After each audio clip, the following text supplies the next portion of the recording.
"Well, we should toast to such an event," Simon suggested, quickly retrieving 2 glasses and a bottle of wine from the locker. "Yes, it wasn't easy, but Curtis, we work honestly, and we know how to negotiate too.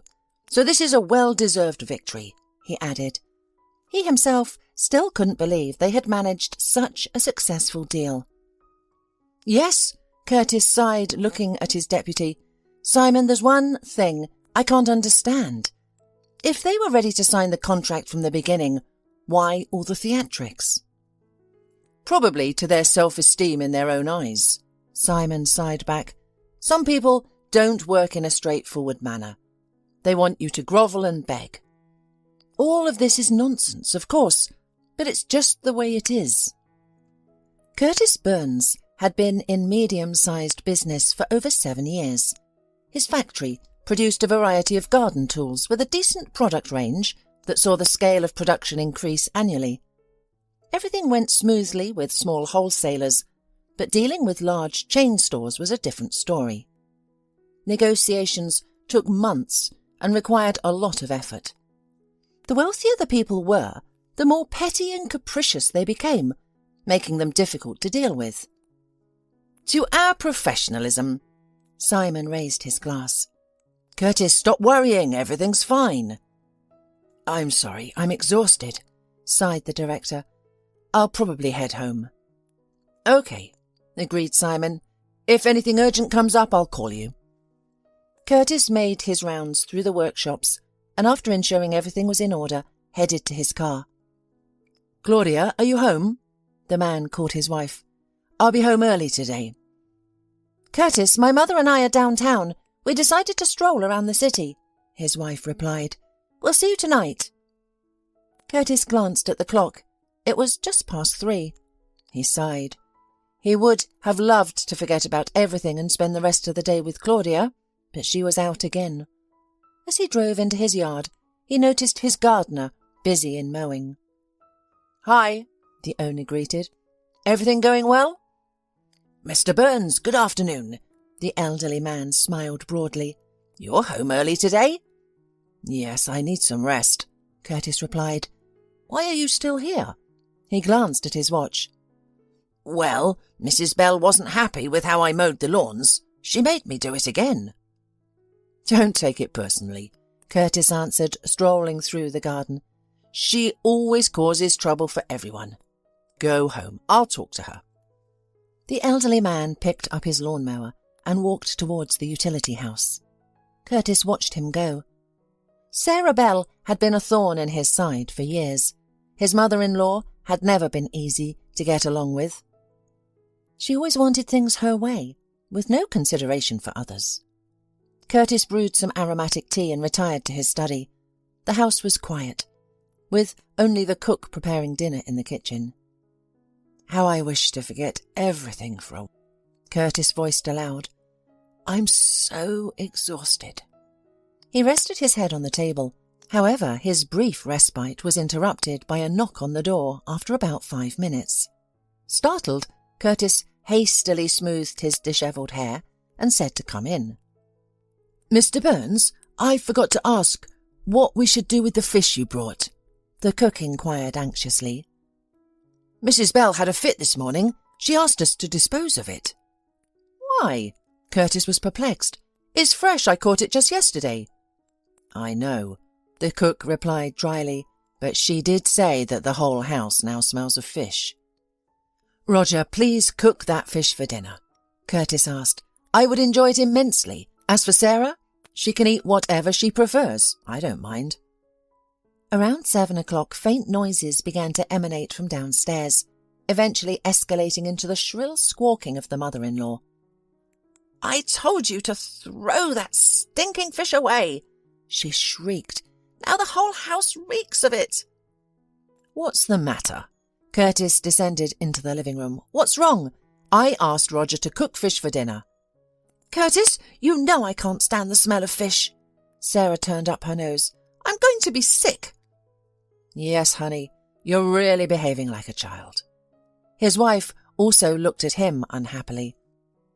"It's interesting when your mother orders fish in a restaurant, it's okay," Curtis grumbled.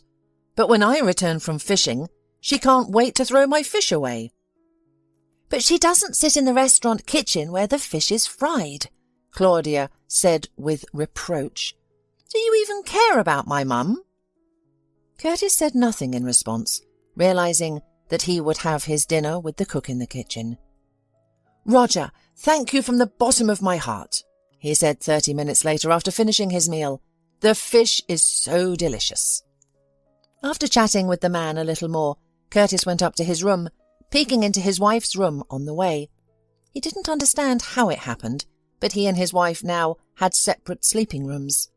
It was just that Claudia had insisted on it over time, saying that she couldn't sleep at all if someone else was sleeping in the room. "Claudia, how are you?" Curtis asked. "What have you been doing today?" He attempted to hug his wife, but she pulled away. "You don't love my mum," she pouted. "You're always yelling at her." "Are you serious?" the husband interjected in amazement. "Claudia, what are you saying? When have I ever yelled at her?" Instead of an answer, the woman remained silent, and Curtis, after waiting a little while, retreated to his room. "Is this a normal family life?" he muttered to himself. "She has got her own room, I have mine. Sometimes I think it would have been better if I hadn't gotten married." The man lay in bed and closed his eyes, reminiscing his past. Curtis Burns stood in the centre of a large hall. The presentation had ended, and he was in discussion with a businessman who ran 3 garden stores and was interested in small wholesale purchases. "Yes, I'm satisfied with your terms," the businessman said, "so I'll drop by next week with my assistant." On a Wednesday, a familiar man appeared in Curtis's office, accompanied by a striking woman. "Mr. Burns, this is Claudia, my assistant," the entrepreneur introduced. Throughout the contract discussion, Curtis found his gaze returning to Claudia, though she seemed not to notice.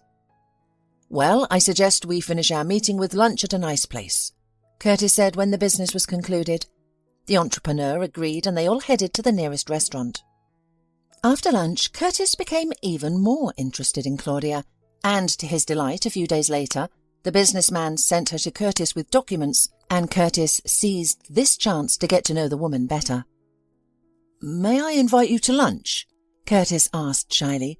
"Please don't refuse me." However, Claudia declined, explaining she had to return to work. "What about the weekend?" Curtis asked, looking her squarely in the eye. "We won't talk business, just a friendly meeting." Claudia hesitated. What was in her head, Curtis did not know, but she, to his delight, still agreed. At their meeting in the cafe on the weekend, Curtis asked her what she does besides work. "I won't lie, work consumes all my time," Claudia sighed. "I live with my sick mother. I need to work hard to support us both." "What's wrong with her?" Curtis inquired. "Is it something serious? Is she in the hospital?" "She has a thyroid problem," Claudia replied. "She relies on medication, which is expensive." "I'm sorry." Curtis sighed. "Claudia, is there anything I can do to help?" "What could you possibly help me with?" she retorted, with a hint of irritation in her voice. "If I could find a better-paying job, I would have left my secretary position long ago. Not only is the pay low, it drains my energy." "I understand," Curtis sighed. "Generally, there is no such thing as a perfect job. Problems exist everywhere." After meeting Claudia, Curtis pondered about how to help her and considered offering her a position in his company. However, things didn't go that way. Following their initial encounter, they had more meetings, but before he knew it, Curtis found himself falling for Claudia. He wondered what drew him to her. Was it her efficiency, or perhaps her distant demeanour? She wasn't flirting with him, hinting at anything, or seeming to care. Nonetheless, after 2 months of dating, Curtis confessed his love for her. Claudia was extremely flustered and didn't respond immediately, asking him to wait instead. For 2 weeks, Curtis was in agony. When Sarah eventually called to say yes, he felt like the happiest man on earth. "Curtis, but you need to meet my mum," Claudia said afterward. "I've already told her that we're in a serious relationship." "I don't mind," he agreed. "Let me invite both of you to my place for dinner. I'll arrange everything. It will be better than the most expensive restaurant." Curtis was very worried, understanding that his life probably depended on this meeting. However, he didn't like Sarah from their first meeting. She behaved arrogantly and slyly. "Curtis, what a terrific house you have!" Sarah looked around enthusiastically. "You can be envied. Not like me and Claudia living in a one-room apartment. If I could work, we might be able to buy a house, but my poor girl has to work so hard to provide for us." As for Claudia, she remained silent for most of the evening. It seemed to Curtis that she was thinking about something. "Claudia, is there something wrong with you?" he asked finally, unable to keep his anxiety. "You look very preoccupied." "Yes, I've had some difficulties at work. There's a paperwork issue to be resolved," she said calmly. "I'm sorry. I want so much to forget about everything, but nothing works." "Yes, work takes up a lot of time and energy. That's why I decided a long time ago that my wife will not work," Curtis said. "That's very commendable," Claudia's mother said. "Only truly loving husbands can respect their wives like that." Claudia blushed, but after this meeting, Curtis decided for himself that she would become his wife. Their wedding was held with great fanfare. On the bride's side was only her mother and a few friends. After the wedding, Claudia and her mother moved to Curtis. Curtis immediately asked his wife not to work, and initially it caused many disagreements. "Curtis, I can't just stay within these four walls," Claudia protested. "If you don't want me to work, at least let me volunteer." "And do what? Deliver food to the poor?" Curtis questioned. "There are many things one can do," she objected. "I could organize holidays for sick children, buy them gifts, clothes. I could even sponsor a few families and offer them support." "If that's what you want," Curtis conceded, "then fine. Just tell me how much money you'll need each month." "I've already worked it out," replied Claudia, and Curtis looked at her bewildered. "What did you expect?" she asked, noticing his surprise. "Stores aren't going to give me anything for free." "All right," the man sighed. "If it makes you happy, we'll do it."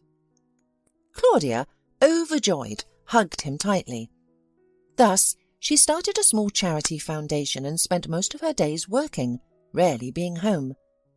The first few months, Curtis just flew from happiness, but then Sarah took household chores in her hands, and in the house you could constantly hear her disgruntled voice. Curtis tried to talk to her, but she immediately became ill, and after that Claudia arranged a scandal for Curtis. "Curtis, you know she has thyroid problems," his wife scolded.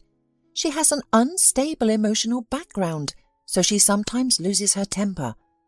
But she doesn't scream like crazy. She just makes remarks to the servants." And for a year, Curtis let it all happen. But then once, the mother-in-law fired the maid over a fault known only to her. Curtis sighed but didn't intervene. 3 days later, he was in his study when he heard voices downstairs. Sarah was speaking unpleasantly to a stranger, a woman who looked around 27 to 30 years old. "If you are not ready to stay after work and correct your mistakes," Curtis heard, "then you are not suitable for us." "I treat my work diligently. I know my job and I have experience. Why do you think I will be bad at cleaning?" the woman timidly replied. "Because for the salary I offer, everything should be beyond perfect," Sarah said angrily and gestured for the guest to leave the house. The woman hesitated for a few seconds, clutching her bag, then headed for the front door. "Wait a minute. You're hired," Curtis said loudly, and staring intently at his mother-in-law, added, "I am the master here." Sarah wanted to object, but fear held her back. Her face reddened as anger surged within her. "There will be no overtime work for you," Curtis reassured the poor woman. "Even if you make mistakes, it's no big deal. I won't keep you working late." "Curtis, can't you see this person is not right for us?"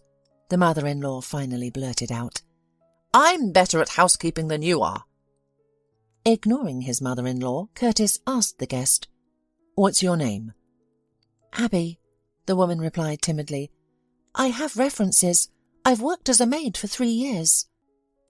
"If you're ready, you can start today," Curtis stated calmly before leaving the room. Sarah glared at Abby with such hatred that the woman shuddered.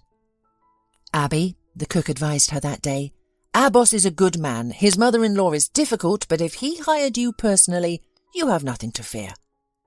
The next day, Sarah gestured around the room arrogantly and said, "Yesterday you cleaned the living room poorly." Abby looked at her in bewilderment. That day, Sarah followed her around, trying to wear her out so she wouldn't return to work the next day. Of course, such thoughts had already begun to creep into Abby's mind, but this morning, just before her meeting with Sarah, she had bumped into Curtis in the hallway, and he'd given her the strength to continue her work in peace. "Abby, don't worry about what Sarah wants," Curtis had advised before leaving. "I hired you, so I'm responsible for you. Don't be afraid of her." During lunch, the landlady deliberately spilled tea on the carpet and threw a tantrum. "This stain wasn't here 10 minutes ago. You did it now," Abby responded calmly. "How dare you accuse me?" Sarah shouted. "You're nobody here." Abby didn't respond. Instead, she began to clean the stain while the woman continued to yell. Almost 2 years have passed, and Sarah hasn't been able to dismiss anyone since that incident. Meanwhile, Curtis felt a tinge of embarrassment over his inner discontent. He enjoyed all the privileges one could only dream of. Moreover, Claudia proved to be very calm and intelligent. She seldom argued with him. Curtis frequently took her to various gatherings and often heard complimentary remarks about her. "Mr. Burns, your wife is divine. For such a woman, any man would move mountains," a partner once remarked. But Claudia never gave Curtis any reason to doubt her. Their only disagreements arose due to her mother. But Curtis eventually stopped paying attention to that too. The only concern he had was the absence of children. "Curtis, don't panic. It's just not the right time yet," his wife used to assure him once. In such thoughts, Curtis eventually fell into a restless sleep, tossing and turning, repeatedly waking up. "When will I finally get some sleep?" he grumbled as he got up in the morning. It was one of the rare days they had breakfast together as a family, because normally Claudia was usually still asleep when her husband left for work. "How about we go out this weekend?" Curtis suggested. "It's been a while since we had a day out." "Sure," Claudia agreed. "Let's try go-karting. I've been a few times and really enjoyed it." "You want to go go-karting? Well, I don't mind. Sarah, will you join us?" "God forbid," his mother-in-law refused, waving her hands dismissively. "Don't even try to persuade me." "All right then, it's just the two of us. We'll race each other," Claudia laughed. Curtis eagerly awaited their trip to the go-kart track. Claudia asked him to rent the entire track for an hour to avoid any interruptions, and Curtis agreed with pleasure. As they drove out of town in the warm September weather, both were filled with anticipation and rubbed their hands together in excitement. "And what prize do I get if I beat you?" Curtis asked, his eyes sparkling. "Will you fulfill any of my requests?" "All right," Claudia responded coquettishly. "But first, try to beat me. I'm confident you won't be able to." Upon arriving, Curtis parked their car and joined his wife in heading towards the empty kart track. Shortly after, a sturdy young man approached them. "This one's for you, Mr. Burns." He gestured towards one of the racing carts. "And this pink one is for your wife." Curtis quickly jumped into his cart, responding, "Watch what I'm about to do. I will definitely beat you." Claudia and Curtis started their cars simultaneously, with Curtis giving Claudia a slight head start. Claudia took her time, not wanting to drive at full speed. They completed a few laps in this manner before Curtis began to accelerate, eventually catching up with Claudia and overtaking her on a turn. Claudia attempted to regain her lead. Curtis himself didn't realise what happened next. He only felt that the cart had stopped obeying him, and after a moment he felt a somersault, then another.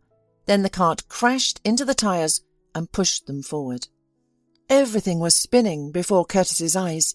He tried to exit the car, but found himself unable to move. He could hear voices around him. Everything blurred before he lost consciousness. 20 minutes later, an ambulance arrived, and he was taken to the hospital. His wife was fussing with the doctors, crying, asking them something. "Will he live?" Curtis heard someone's question. He himself was unable to open his eyes. His body felt lifeless. "I don't know yet," replied a doctor. "We're doing everything we can." Curtis had a vague recollection of what happened next. He would drift in and out of consciousness, hearing murmurs of voices nearby. "He overcorrected and lost control," Claudia's voice echoed. 3 days later. 3 days later, Curtis finally regained consciousness. He was alone. He moved his lips, calling out. A woman in a white robe approached. "What happened to me?" he asked the doctor, struggling. "My wife and I were go-karting." "Sadly, you had a crash," the doctor replied. "It's rare, but you were lucky. It could have been fatal." "When can I leave? I want to stand up," Curtis asked. "I think I can't feel my legs." "Regrettably, your spine is severely damaged." The doctor sighed. "It's unlikely you'll be able to walk. Be thankful you're still alive. None of us could offer any guarantees at the start." Curtis remained silent, gazing pleadingly at the doctor as tears streamed down his cheeks. In the evening, Claudia arrived, already aware of his situation, and crying incessantly. "Forgive me, Curtis. It's all my fault," she sobbed. "Why did I suggest we go there? I ruined you." "Claudia, it's not your fault," her husband reassured her. "I was the one who stepped on the gas. It was all my fault." Claudia, however, was inconsolable, appearing on the verge of hysteria. Curtis felt uncomfortable. He didn't want to see anyone, and Claudia's hysterics either. Meanwhile, Curtis gathered all his will in a fist and ordered himself to live on. While still in the hospital, he resumed work. His deputy Simon visited him, and they discussed as many work points as possible. Curtis was discharged from the hospital after 2 months and began a new chapter in his life.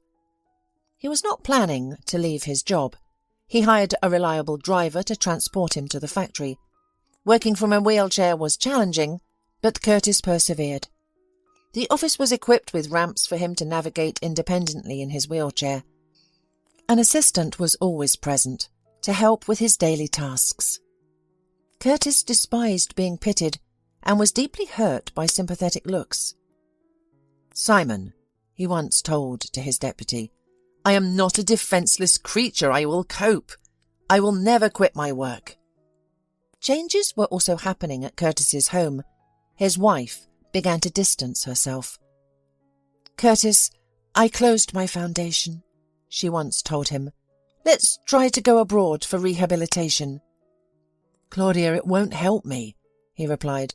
"I'll never walk again, and we just need to learn to live with it." His mother-in-law became increasingly quiet around him. It seemed that neither his wife nor his mother-in-law knew what to do next. "Abby," he once asked his maid, "I need your help during the day.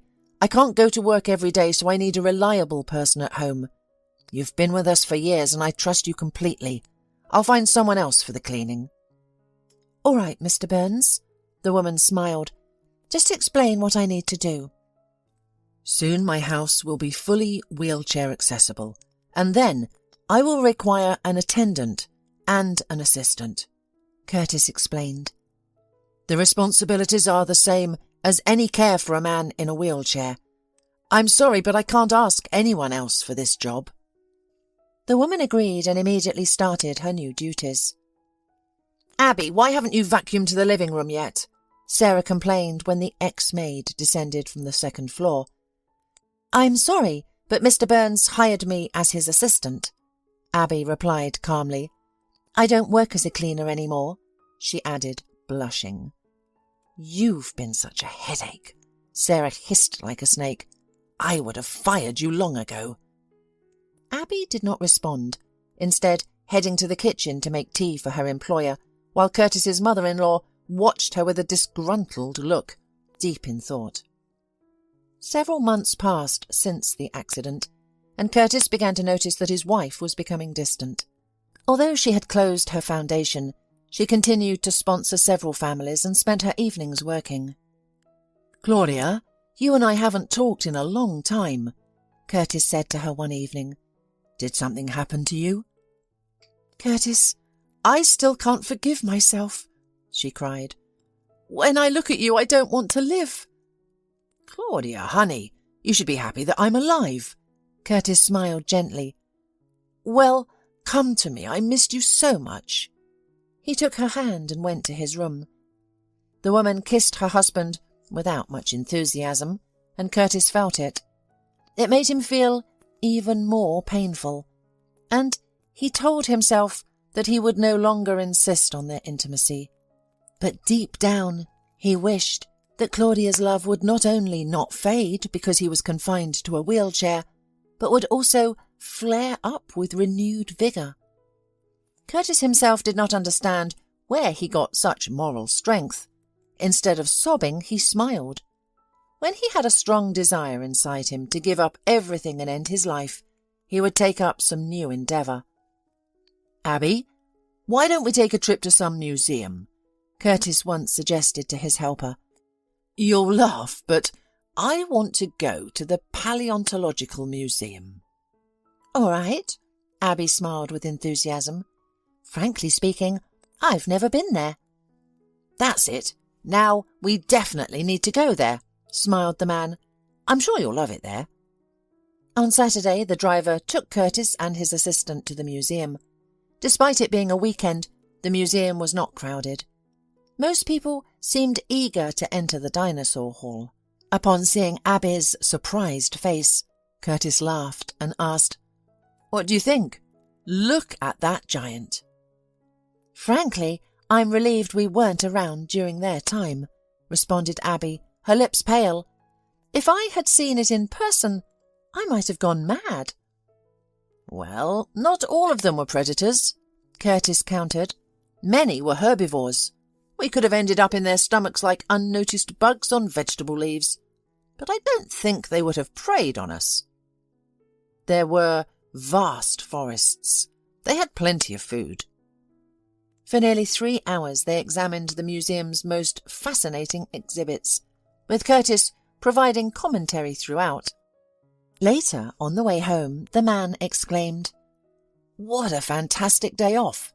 It may sound odd, but only when I was confined to a wheelchair did I truly start to value life, each moment of it.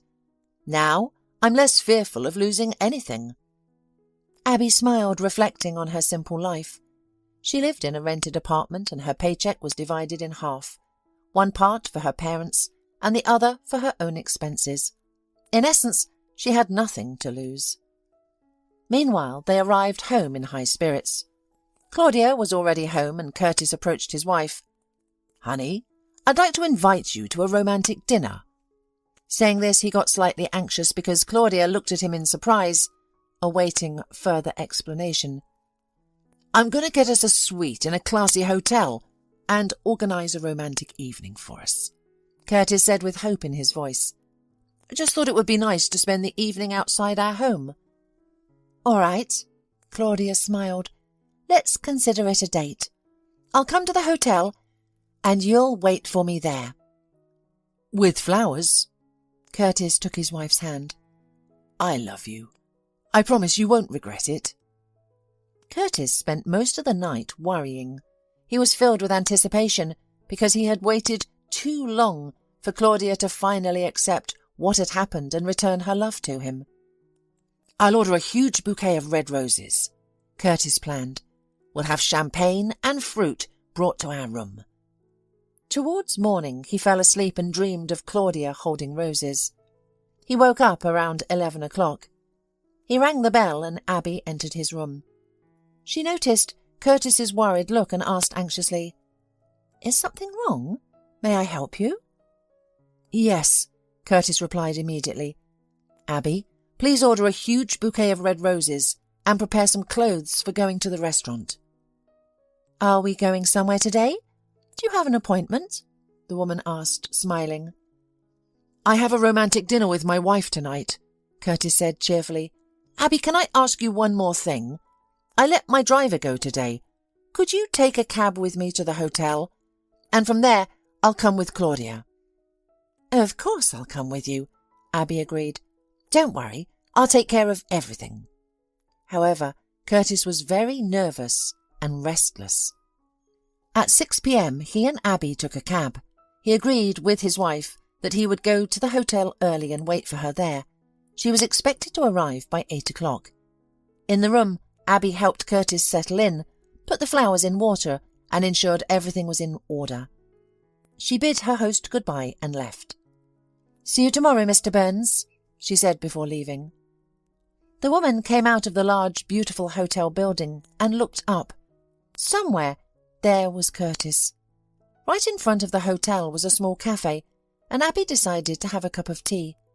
She savoured her favourite custard cakes with cream, when suddenly she noticed Claudia's car parked 300 metres from the hotel. At this moment, Claudia herself and an unknown man stepped out, and after a brief conversation, she kissed the stranger. Abby, taken aback, watched as another car pulled up, and the man got in. Claudia waved in the direction of the car and then headed into the hotel. Who was that? Abby's heart pounded. Judging by that kiss, he wasn't just a friend. Confused and concerned, Abby's thoughts turned to Curtis. He was a kind man who never harmed anyone, and she felt an obligation to protect him. A sense of impending trouble loomed over her. The cafe was open until 3 a.m., and Abby ended up drinking about 10 mugs of tea throughout the night. She struggled to stay awake despite her exhaustion. Her intuition of danger kept her alert. Almost at 3 o'clock in the morning, she saw as Claudia hurriedly left the hotel, got into her car and drove off. And where is Curtis? The caregiver couldn't help but wonder. As she began to gather her items, the hotel's front door opened and the guard assisted Curtis in exiting onto the street. Abby sighed with relief. She was hastily dressing as she walked when, just a few meters from the exit from the cafe, she saw a car swiftly pull up to the hotel. 2 men jumped out, quickly bundled Curtis into the car, and drove away. "Stop!" Abby shouted after the departing car, but it was too far away and it was quite dark outside. "What am I going to do?" she said to herself, almost crying out of helplessness. At this moment, a taxi pulled up to the hotel, and Abby immediately rushed towards it.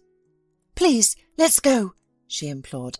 "I'll pay double the fare." The driver was initially reluctant, but acquiesced when he heard the amount she offered. "We need to find a black jeep," Abby instructed. "Let's head towards the highway. I'm sure they've left town." Her intuition did not fail her, and very soon they spotted a familiar car. Abby asked the driver to keep a distance. They drove for approximately an hour, and then the jeep veered off the road. "There's a forest there," the taxi driver responded to her request to follow the jeep. "There's no road, just a dirt path." Abby was uncertain of what frightened her more, the darkness and wolves, or the possibility of finding her employer dead. Handing over the fare, she hurried into the forest. She crept carefully behind the first rows of trees until she reached the dirt road where the black Land Rover had turned off. She hid inside huge bushes, and 20 minutes later she saw the car return to the road and head back towards the town. Who are these people? What have they done to him? Abby cautiously navigated through the bushes. Her legs trembled as the sound of howling wolves filled the air, but an inner certainty that Curtis was alive propelled her forward, despite her fear. "Lord, help me," Abby whispered. "Please, help me find him." "Curtis! Curtis!" she called out as loud as she could. "Curtis, where are you?" But there was only silence in return. Tears streamed down her cheeks as she received no response. She began peering into the bushes when she noticed one area where the branches were bent to the ground. With trembling legs, she moved in that direction, while the howling of wolves grew louder. "Curtis!" she shouted at the top of her voice. "Where are you? Please answer me." After about 5 minutes, she reached a small clearing. The area was brighter and she could see the clear outlines of trees. Something was lying near one of them. "Curtis!" she cried out and rushed forward. "Please hang on, I'm coming," she urged, clutching at the branches of the bushes for support. She crawled to a wheelchair, near which a man was lying. He was staring upwards with unseeing eyes. Instinctively, she pulled out her cell phone. Initially, Abby wanted to call the police and an ambulance. Additionally, she needed to inform his wife. "I don't even know where we are, so I need to take him to the hospital first." Abby struggled to her feet, and after some effort she succeeded. She placed Curtis on her cloak and dragged him to the highway, where she hailed a car. The driver assisted in loading Curtis into the car and drove them to the nearest hospital. The doctor immediately examined Curtis. Though there were no visible signs of violence, his weak heart rhythm indicated that he had been drugged. Miraculously, Curtis survived, regaining consciousness 3 days later. During these days, Abby was anxious. It was odd that none of Curtis's relatives had contacted her, so she called the cook. "Abby, none of the owners are home. 3 days ago Mrs. Bell got sick and was taken to some private clinic, and Claudia's been with her ever since. I don't know where Mr. Burns is, and they gave me a week off." After hanging up the phone, Abby realised she would have to wait for Curtis to come to his senses and start communicating properly. Then, perhaps, things would become clearer. "Abby, what are you doing here? Where am I?" Curtis asked, looking around. "Am I in the hospital?" "Yes, Mr. Burns. What happened to you?" She looked intently into his eyes. "Do you remember being kidnapped?" Bewildered, Curtis looked at Abby as if he was trying to rewind time. When he finally remembered, he shuddered. "Abby, I left the hotel and was waiting for a cab, and then someone pulled me into a car. I felt a prick, and everything after that was like a dream," Curtis said, his face covered in sweat. "Have you seen these people?" Abby asked quietly, attempting not to attract attention.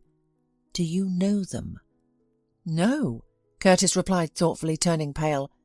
"I believe they intended to kill me." "I found you in the forest," Abby began.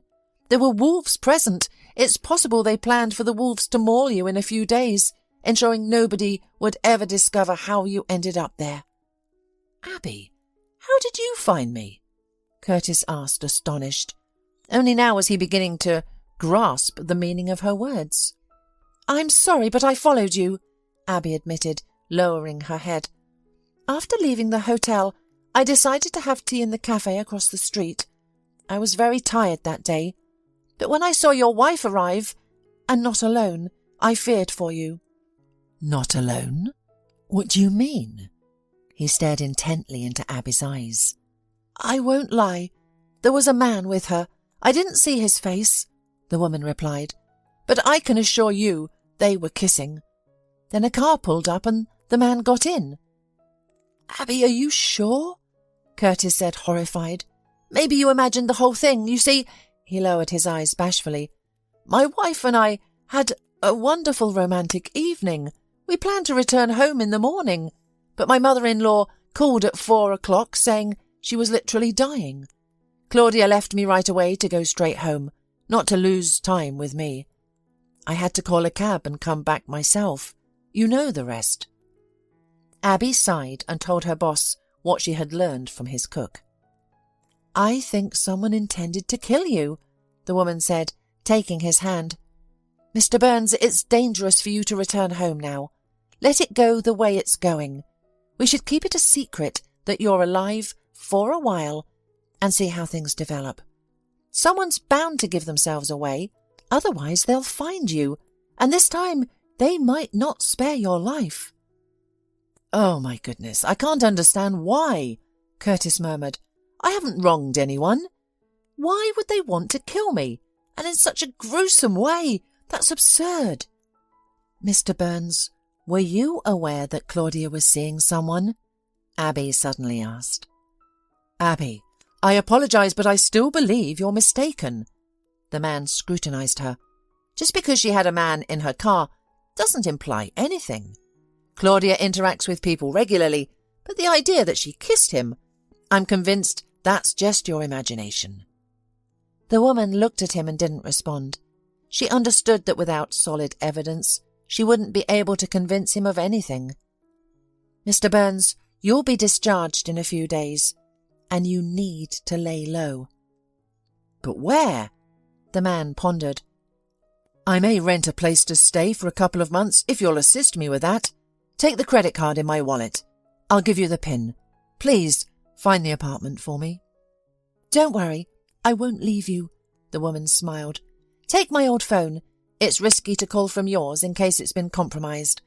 If you encounter any problems, call me immediately. My new number is saved there." Curtis looked at her in surprise. Despite everything he had experienced, he still couldn't fathom that this wasn't all some elaborate prank, and he was genuinely in danger. After Abby departed, Curtis became lost in his thoughts. He mentally reviewed all his partners and competitors, wondering who could have betrayed him. However, none of them seemed to care about his fate. His suspicion then shifted towards his subordinates. Could Simon have done this? A thought popped into Curtis's head. We've worked together for years. He's reliable. I can't see into his soul, though. Even if I entertain the idea that he did it, what's his motive? To take over the factory? Curtis tiredly rubbed his temples. His head was spinning, but he needed to continue this internal investigation. Okay, let's consider Claudia and her mother. Curtis sighed. They've lived comfortably, spending money without a care. What are they missing? They had everything. Does Claudia have a secret lover? After the passionate night we spent at the hotel, I doubt it. Perhaps Abby saw someone she recognized kissing Claudia on the cheek, especially since it was already dark. Regardless, I miss her dearly. That was the most passionate night of our marriage. I finally understood how much Claudia loves me. She must be worried sick about me. How do I let her know I'm okay? I bet she has already tried calling me hundreds of times. Curtis was conflicted. He took the phone that Abby had left him and was about to call when he decided against it. Love, I'm fine, don't worry, he texted. A minute later, his phone rang. Despite Claudia's multiple attempts to reach him, he resisted answering. Then a message from her arrived. Curtis, I'm losing my mind from worries. I was going to go to the police. His wife texted. You don't need to involve the police. I'll find you when everything is settled. He texted back. Claudia tried to call Curtis again, but he still didn't answer. The next day, Abby quickly found suitable lodging, paid the landlady, and headed straight to the hospital with the keys. She came into the ward and noticed that Curtis was awake now. Abby, I believe the only one who could have done this is Simon, my deputy. Curtis whispered, but I can't fathom his motive. Mr. Burns, let's not jump to conclusions. Abby replied in a matter-of-fact tone. Tomorrow I'll pick you up and we'll move to your new apartment. We'll have to buy you some new clothes. I'll also pick up a new wheelchair. I've already arranged for that. Abby, thank you, Curtis said, his eyes filling with tears. You've saved me more than once. It'll be okay, she reassured him, gently stroking his head. "The important thing is that no one knows where you are right now. I believe we'll have some leads soon." "Shouldn't we report this to the police? At least they can protect me," her man offered. "I wouldn't get my hopes up," the woman replied coldly. "You can bribe anyone these days, there's no guarantee." "Nevertheless, I can't understand who I could have offended," Curtis sighed. "I've never wronged anyone, cheated, or had an affair with another man's wife. Why would anyone be mad at me?" Late that night, Abby returned to her apartment and collapsed onto the bed. She didn't sleep for long, though. Her alarm clock rang at 8, and she began to prepare for the day. She bought food and necessary items for Curtis. By noon, she got him to his temporary dwelling. "Well, this is our new home," Abby said as she navigated the wheelchair into the apartment. "It's a good place with thresholds, so you can move around easily. Just don't go too fast," she joked. "I once lived life in the fast lane at my wonderful big house, and now I'm in a wheelchair in a tiny apartment." Curtis sighed. "Abby, thank you. I can't express how grateful I am. When this is all over, you'll take me to a museum."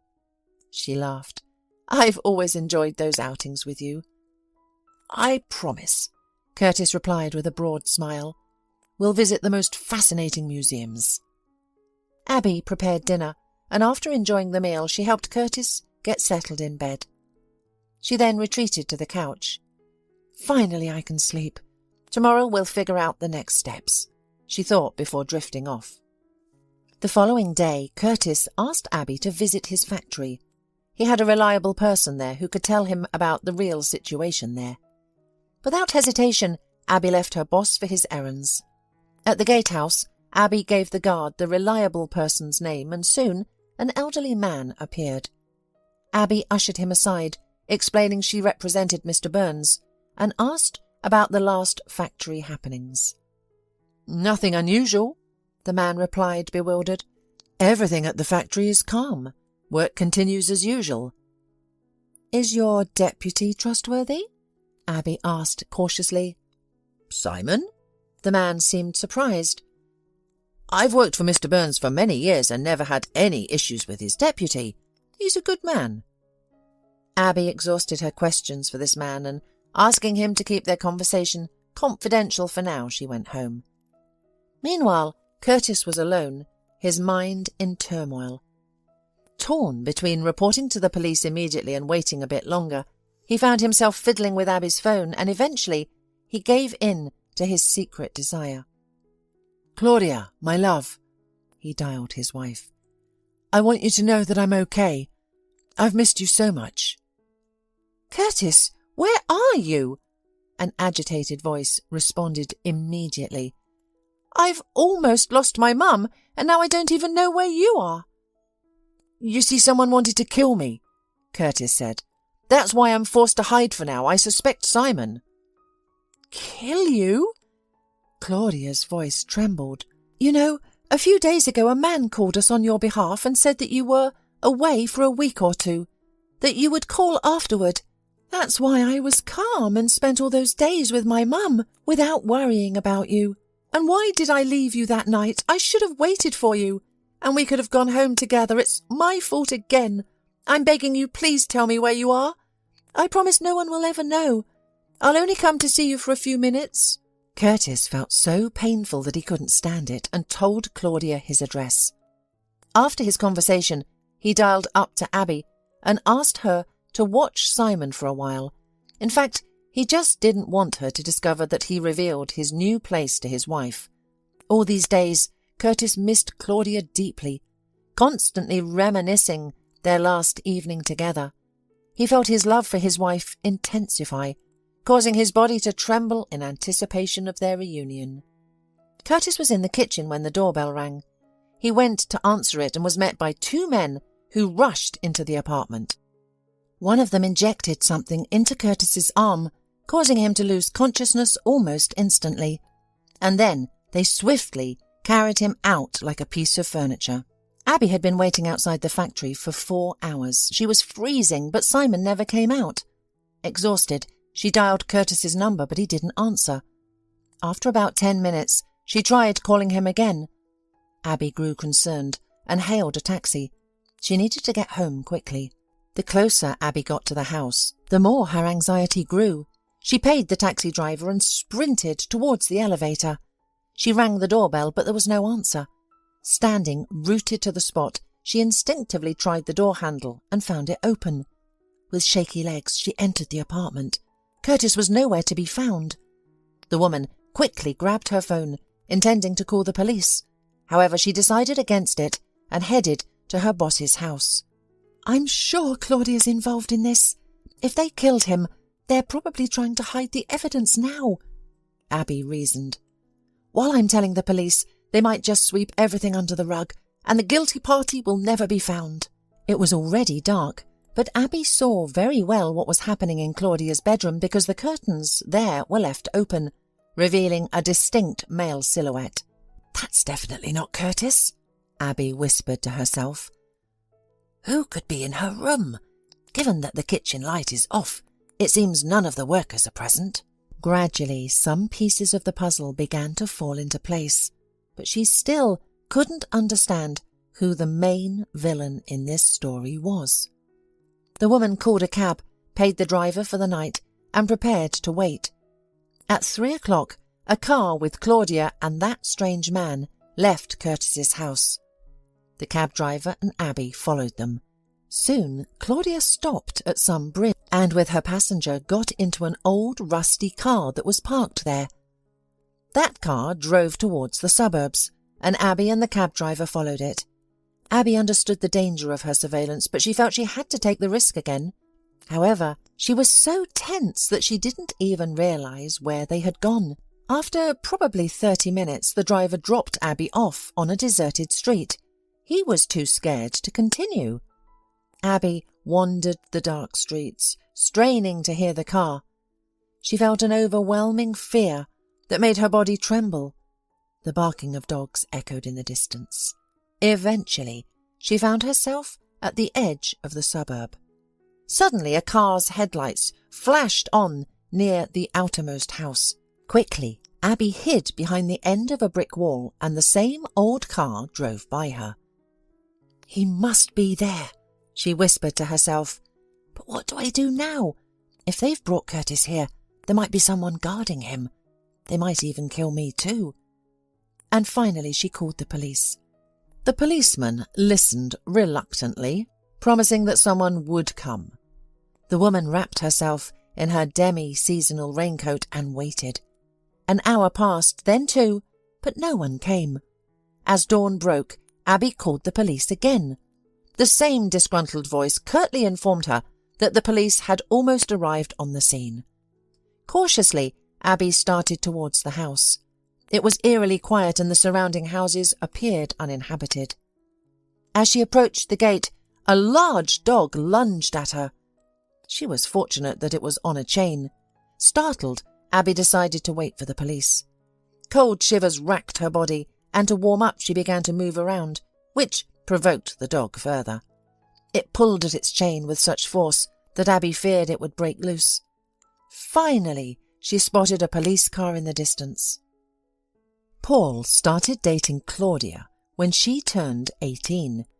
Paul was resourceful and made good money, but it was only after several years together that Claudia learned that Paul was in a gang. He never got his hands dirty, but was involved in kidnappings, extortion and intimidation. When the police got on their trail, criminal charges were filed against many of the gang members. For about a month they tried to negotiate with the police chief, but Paul knew that even if they were let go, they couldn't continue their previous lifestyle. They would inevitably get caught eventually, and Paul managed to secure his freedom by framing his accomplices and moving to the capital. The young couple, along with Sarah, rented an apartment. They were cautious to avoid attracting attention. Claudia secured a job as a secretary and performed well. Paul worked as a driver delivering goods to stores. A year later it was evident that Paul was not being pursued by his former accomplices. and he became more relaxed. "We can't live on our salaries if we want a normal life," Paul noted, "especially since your mum is unable to work due to her thyroid condition." "Paul, are you planning something risky? I almost lost you once," Claudia exclaimed in fear. "Why? There are so many people here, we're unlikely to be found, and if we're careful, I'm sure we can pull off something," replied Sarah, supporting Paul. Sarah had always dreamed of a luxurious life, picturing a 2-story house at the seaside, a fancy car, and foreign sanatoriums for her thyroid treatment. She was indifferent about who would make her dream a reality, so one day she suggested an idea. "Claudia, what if you got closer to your boss? Of course, he isn't a handsome man, but there is an advantage because he would be honoured to have a girl like you take interest in him," she proposed. "Mum, are you suggesting I have an affair with him? Are you out of your mind?" Sarah was shocked. "What's the big issue?" Her fiancé chimed in. "It's only for a few months. We'll figure out a way to rip him off, and then we can have a good life. We could buy a house at the sea and live comfortably." "But how can you even consider that? I will not sleep with him," Claudia protested. "Claudia, you wouldn't be doing this for fun, but for our future." Paul looked at her with a reproachful stare, and she obeyed. It took a year for the girl to earn her boss's trust. There was no relationship between them yet.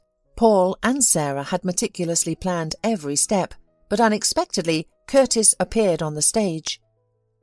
"What should I do with him now?" Claudia asked her boyfriend and mother when Curtis asked her out. "Claudia, you said he's not married." Sarah's eyes lit up. "What if you lure him in and marry him?" "That's too much," Claudia protested immediately. "I love only Paul. I don't need anyone else." "Claudia, we're not going to break up. I also love only you, and after this, we can finally get married officially. For the sake of our happiness, I agree to wait and tolerate," Paul added. After the wedding, Paul stayed in the apartment they rented, while Claudia and her mother moved in with Curtis. For several years they enjoyed life, spending Curtis's money on their needs. Paul bought a nice car, and after 3 years they had a large house in the suburbs. The initial plan was to divorce Curtis after extracting everything Claudia could from him. However, the more they got from him, the more they had an appetite. Sarah had become so accustomed to the role of a house mistress that she couldn't imagine herself without a maid, cook, and other helpers. Paul dressed in expensive clothes from high-end boutiques, and Claudia didn't deny herself any luxuries either. To avoid any suspicion, Paul suggested that she establish a charity fund, and most of the money she used to give to him. Besides, her work at the foundation provided her with ample spare time to spend with Paul. "So we need to decide what's next," Sarah asked one day. "Should we stop with Curtis, or—" She cast a cunning glance at her daughter and her lover. "Or?" Paul echoed her words. "Do you aim to eliminate him so that Claudia can inherit everything?" "That would be convenient, but the question is, how do we arrange it?" She sighed. "He's not a poor man. He can't simply vanish." "Well, if everything is arranged perfectly, no one will suspect anything," Paul reassured her. Claudia didn't like the whole idea too much. She would prefer to just divorce Curtis, even if he left her without anything. They still have already taken a lot from him. But when Curtis offered her to go somewhere for the weekend, in the woman's head a cunning plan immediately arose. Go-karting seemed to her a way out. Everything proceeded better than planned. However, Curtis did not die. He was left disabled. The schemers waited a few months to avoid suspicions about Curtis's fate. After nearly 6 months, they started devising a plan to finish what they had started. This time, they decided to present the case as if Curtis had been kidnapped, injected with a heart-stopping medication, and taken to the forest. His body was planned to be found ripped up by wolves.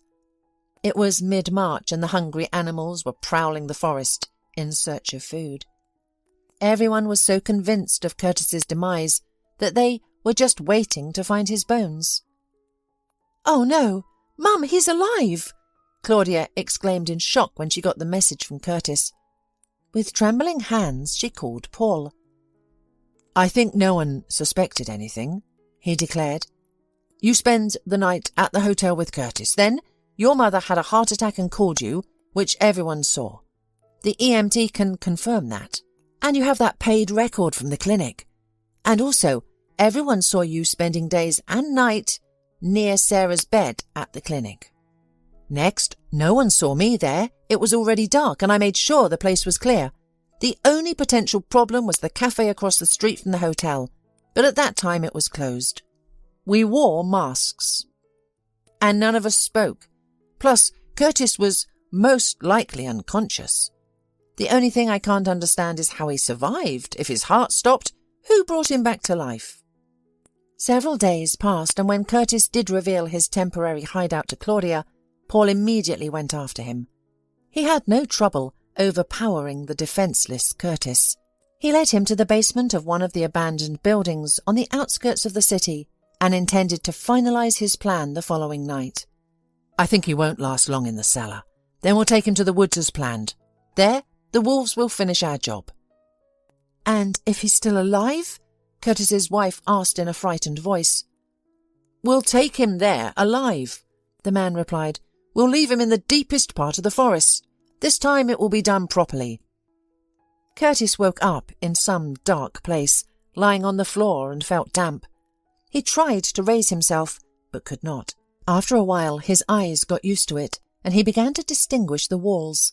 Apparently, it was a basement or some other underground room. Curtis felt the ground with his hands. Unable to feel his legs, he managed to lean against the wall. Who are these people? Who could have known where I was? Abby? Did she organize all this?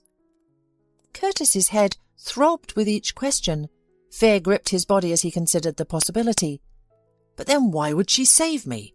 No, it couldn't have been Abby. Simon must have seen her at the factory and followed her. Or perhaps they're conspiring together. What are they going to do? Are they planning to blackmail Claudia? Claudia? She was supposed to visit me. Why didn't she come? Did I give her the wrong address? No, I told her everything right. Curtis felt the biting chill. His entire body shook from the cold. Why hasn't Claudia come? Where is she? Why didn't she save me? Suddenly a thought crashed into his consciousness like an explosive wave. Claudia knew my exact address. Could she have... Curtis froze at the implications of his thoughts. His thoughts seemed jumbled, but then clarity. My wife did this, he voiced aloud. She knew where I was. If Abby wanted to kill me, she could have taken me right here after the hospital. No one would have noticed my absence. Accepting this reality was difficult for Curtis. It meant that from the beginning, Claudia had been pretending. She had never loved him. The thought was so painful. Curtis felt as if his heart would burst from grief. Meanwhile, Abby ran towards the police car. She was so cold she could barely speak. Check that house. There's a big dog in the yard, the woman said in a trembling voice. I think they've hid him there. The policeman cautiously approached the abandoned house. Despite the dogs barking, one of them climbed over the fence out of the dog's reach. The other followed. 10 minutes later they came out, holding the ends of the blanket in their hands, with Curtis lying inside it as if on a stretcher. He was taken to the hospital again, and he and Abby testified for nearly 3 hours as the police recorded everything. Eventually they summed up. So it turns out that no one else knew about your whereabouts except your wife. The sergeant looked at Curtis. Abby also claims that she saw your wife with some man near the hotel and in the car that night. You know, we'll go back to that house.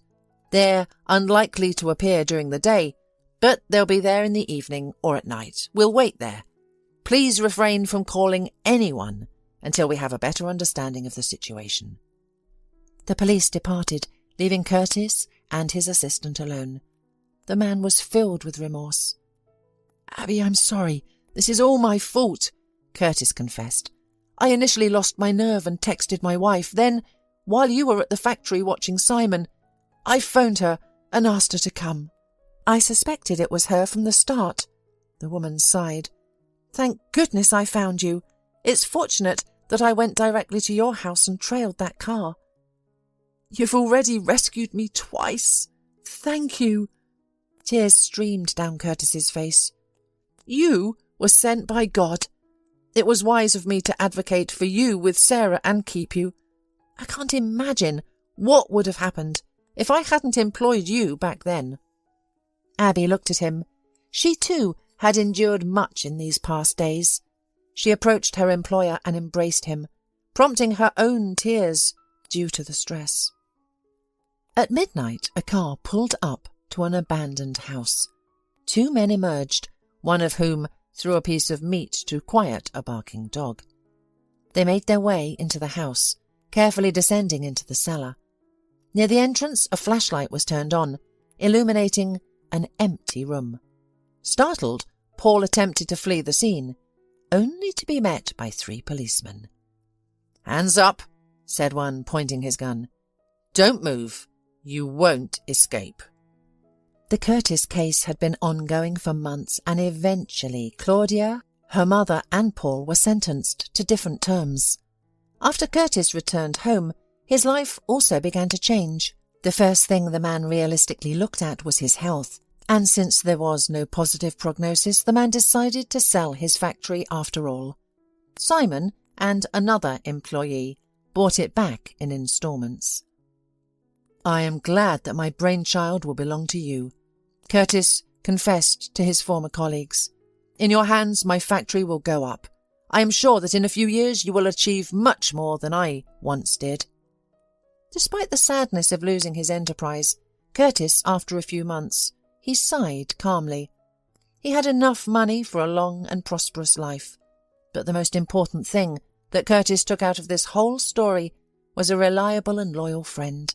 He, as promised, fulfilled his promise. "Abby, what do you think of this picture?" The man stopped near the blue dancers. "What stunning colours! I adore this painting." Abby took Curtis's hand, their eyes drawn to the mesmerising figures of girls in blue dresses. No longer was Curtis merely her employer. He had become a friend and cherished companion. Yet Curtis hesitated to propose to Abby, fearing she would like to find someone better than a man with disability. One day he mustered the courage to express his affection. "Abby," Curtis began, "you mean so much to me, and I'm terrified of losing you." "I love you, Curtis," she replied with a smile. "Let's not complicate things. If I'm dear to you, let's not invent excuses to part." "I love you too. Will you marry me?" Curtis blurted out. "I'll answer right away. Yes," Abby laughed. They believed that their shared trials had strengthened their bond, and that no circumstances could pull them apart. Abby did everything possible to ensure Curtis never disconnected from life. They visited many places together, and when they welcomed a daughter, Curtis finally understood what it meant to have a family. "Disability only limits you when you let it," Curtis used to say. "I can confidently say that I have more opportunities than most people."